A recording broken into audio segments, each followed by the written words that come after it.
भारत और चीन के बीच मई की शुरुआत से वास्तविक नियंत्रण रेखा पर गतिरोध जारी है। दोनों पक्षों के बीच कई दौर की वार्ता हो चुकी है, लेकिन इसका कोई असर नहीं दिख रहा, क्योंकि भारतीय सेना पूर्वी लद्दाख में अभी भी सकारात्मक पोजीशन पर तैनात है। इसी बीच केंद्रीय रक्षा मंत्री राजनाथ सिंह ने कहा कि LAC पर गतिरोध को हल करने के लिए चीन के साथ कूटनीतिक और सैन्य स्तर की वार्ता से कोई सार्थक समाधान नहीं निकला है। उन्होंने कहा कि अभी भी यथास्थिति बनी हुई है। वहीं अलग अलग मुद्दों पर बातचीत करते हुए रक्षा मंत्री राजनाथ सिंह ने कहा, ये बात सच है कि इंडो और चाइना के बीच जो स्टैंड ऑफ चल रहा था, उसे दूर करने के लिए दोनों देशों के बीच बातचीत का दौर चल रहा था। मिलिट्री लेवल पर भी बातचीत हो रही थी और साथ ही साथ डिप्लोमेटिक लेवल पर भी बातचीत हो रही थी, लेकिन अभी तक कोई कामयाबी मिल नहीं पाई है।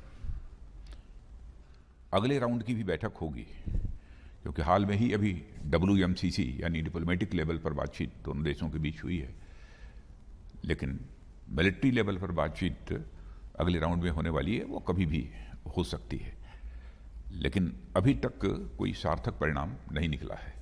स्टेटस को बना हुआ है, नहीं यथास्थिति बनी हुई है। तो अगर यथास्थिति बनी हुई है, उसका मतलब डिप्लॉयमेंट लेवल जो है वो कम नहीं होने वाला हमारी तरफ से। जब यथास्थिति बनी रहेगी, स्वाभाविक है डिप्लॉयमेंट कैसे कम होगा। तो डीएस्केलेशन भी नहीं, ना डिप्लॉयमेंट ना तो डिप्लॉयमेंट हमारा कम होगा, और मैं समझता हूं कि उनका भी डिप्लॉयमेंट कम नहीं होगा। तो स्टेटस को किसी तरह से पॉजिटिव डेवलपमेंट नहीं माना जा सकता। हाँ, नहीं, इसे मैं पॉजिटिव डेवलपमेंट नहीं मानता हूं जी। हाँ, लेकिन बातचीत चल रही है, इसलिए बातचीत के द्वारा कोई ना कोई सकारात्मक परिणाम निकले, तो बातचीत, ये हमारी अपेक्षा है। बातचीत बैक चैनल्स के जरिए चल रही है, क्योंकि अभी तक डेट तो अनाउंस नहीं हुआ, मिलिट्री लेवल के हो या फिर डिप्लोमेटिक लेवल के हो, बैक चैनल चल रहे हैं। नहीं, उनके भी हॉटलाइन मैसेज आए थे, हमारे भी हॉटलाइन मैसेज उनको गए हैं।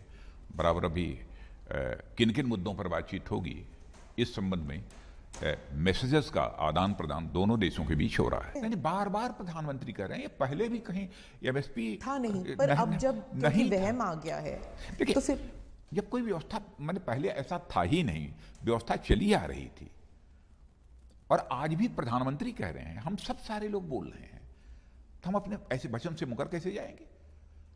लोकतंत्र में जो अपनी वचन से मुकर जाता है, उसे तो अच्छी सजा यह जनता दे सकती है। लोकतांत्रिक व्यवस्था में यह अधिकार उसे प्राप्त है। हमारी पार्टी के किसान को लेकर इनसेंसिटिव होने का तो सवाल खड़ा ही नहीं होता। हमारे किसान धरना दे रहे हैं, प्रदर्शन दे रहे हैं, सचमुच केवल किसान होने के नाते मुझे ही पीड़ा नहीं है। मैंने देखा है हमारे प्रधानमंत्री जी को भी इसकी गहरी पीड़ा है।